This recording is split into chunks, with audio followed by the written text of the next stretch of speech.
ओम नमः शिवाय एवरीवन। क्या आपको शालिग्राम पत्थर की स्टोरी पता है? शिव महापुराण में एक कथा आती है शंखचूड़ की। शंखचूड़ एक दैत्य था जो कि पिछले जन्म में सुदामा था और राधा जी ने उसको श्राप दिया था।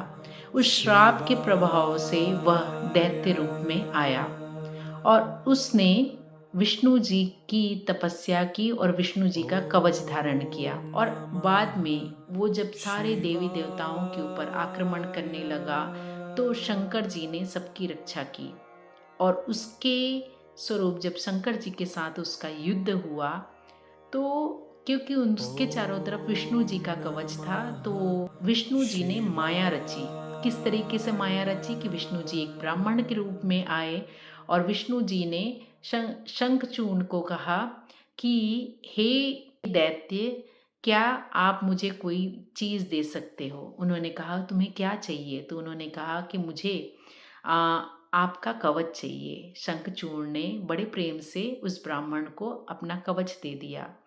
दूसरी चीज कि उसको मृत्यु इसलिए नहीं आ रही थी कि उसकी पत्नी थी, वो पतिव्रता थी, वो उस समय तुलसी के नाम से थी। तो शिवजी विष्णु जी ने एक तरह से शंखचूर्ण का भेष धारण करके उनकी पत्नी के साथ विहार करने लग गया, जिससे कि बाद में जब उनकी पत्नी को पता चला कि ये तो मेरे पति का रूप धारण करके मेरे साथ ये गलत व्यवहार कर रहा है, तो उन्होंने उसको श्राप दे दिया कि तुम पत्थर के बन जाओगे।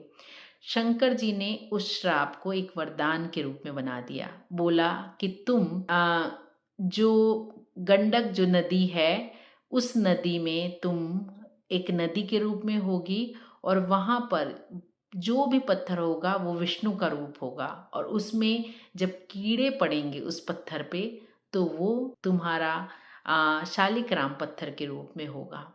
तो इस तरीके से शालिग्राम एक साक्षात विष्णु जी का ही रूप है। ओम नमः शिवाय।